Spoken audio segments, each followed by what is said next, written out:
नमस्कार, स्वागत है आपका मेरे इस चैनल सर्वधर्म भावना में। आशा करती हूँ आप सभी लोग कुशल होंगे। चलिए वीडियो को स्टार्ट करती हूँ। आप सभी से वेदों की कुछ जानकारी शेयर करना चाहती हूँ। जैसा कि हम जानते हैं, वेद 4 होते हैं: ऋग्वेद, यजुर्वेद, सामवेद, अथर्ववेद। इसके पहले मैंने ऋग्वेद, यजुर्वेद और सामवेद के बारे में बताया था। आज अथर्ववेद के बारे में कुछ जानकारी शेयर करना चाहती हूँ। अच्छा लगे तो कृपया लाइक, कमेंट और शेयर करना ना भूलें। अथर्ववेद, अथर्ववेद जिसे ब्रह्मवेद भी कहा जाता है, हिंदू धर्म के 4 वेदों में से एक है। इसमें देवताओं की स्तुति, चिकित्सा, विज्ञान और दर्शन के मंत्र का संग्रह है। अथर्ववेद जिसे अथर्वा ऋषि के नाम से भी जाना जाता है। अथर्ववेद में निम्नलिखित विषयों का वर्णन है: औषधियाँ और चिकित्सा, मंत्र एवं स्तुतियाँ, तंत्र मंत्र, सामाजिक और व्यक्तिगत जीवन और दर्शन। औषधियाँ और चिकित्सा। अथर्ववेद में विभिन्न रोगों के उपचार के लिए जड़ी बूटियाँ और अन्य औषधियों का वर्णन है। दूसरा, मंत्र और स्तुतियाँ। इसमें देवताओं की स्तुति के साथ साथ विभिन्न प्रकार के मंत्रों का भी वर्णन है, जिनका उपयोग रोगों को दूर करने में, सुख समृद्धि प्राप्त करने में और नकारात्मक ऊर्जा को दूर करने के लिए किया जाता है। तीसरा, तंत्र मंत्र। कुछ लोगों का मानना है कि अथर्ववेद में तंत्र मंत्र का भी वर्णन है, जिसका उपयोग जादू टोना और अन्य अलौकिक शक्तियों के रूप में किया जाता है। चौथा, सामाजिक और व्यक्तिगत जीवन। अथर्ववेद में समाज और व्यक्तिगत जीवन से संबंधित विषयों का भी वर्णन है, जैसे कि विवाह, परिवार और राष्ट्र। तो पांचवा, दर्शन। अथर्ववेद में दर्शन और आध्यात्मिक ज्ञान का भी वर्णन है, जो जीवन के अर्थ और उद्देश्य को समझने में मदद करता है। अथर्ववेद में तंत्र मंत्र एक जादुई विद्या है, जिसे रोगों के उपचार, सुरक्षा, समृद्धि और शांति के लिए मंत्रों का प्रयोग किया जाता है। अथर्ववेद में 6000 से अधिक मंत्र हैं, जो विभिन्न प्रकार की समस्याओं के समाधान के लिए किए जाते हैं, जैसे कि शारीरिक और मानसिक बीमारियों का इलाज, शत्रु से बचाव और धन धान की प्राप्ति।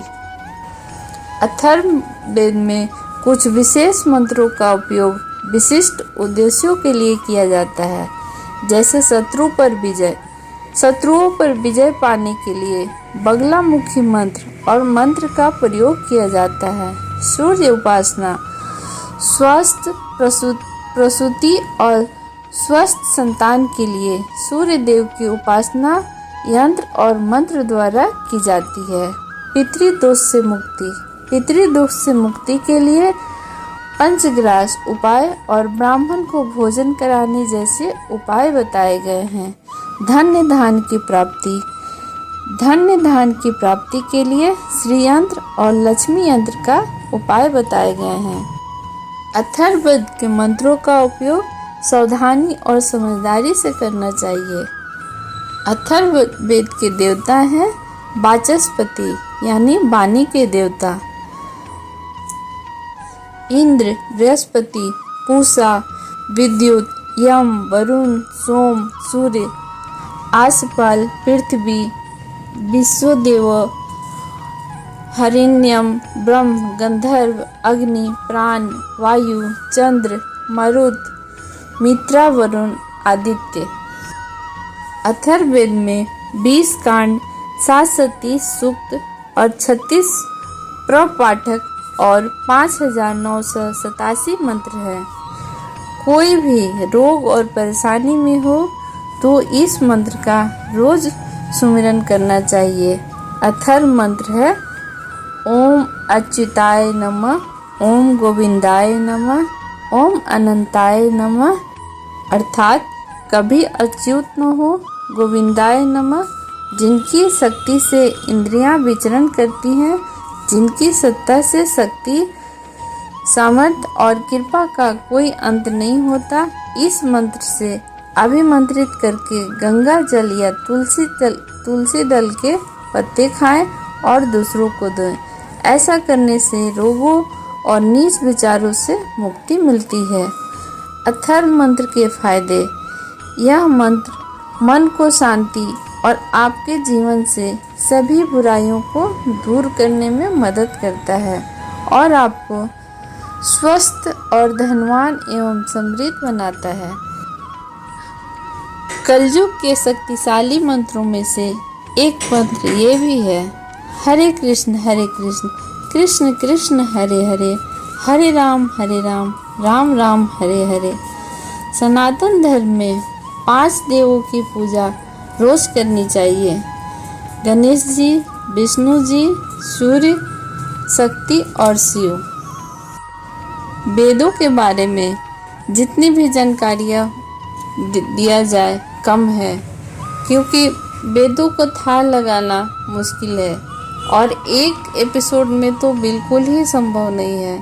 तो ये थी थोड़ी बहुत जानकारियाँ कि अथर्ववेद के अंदर क्या लिखा हुआ है। विशेष जानकारी के लिए अथर्ववेद का पाठ किसी अपने जानकार पुरोहित द्वारा करनी या सुननी चाहिए। मेरे इस एपिसोड में अगर मुझसे कोई भूल हुई हो तो कृपया सभी विद्वानों से हाथ जोड़कर क्षमा चाहती हूँ।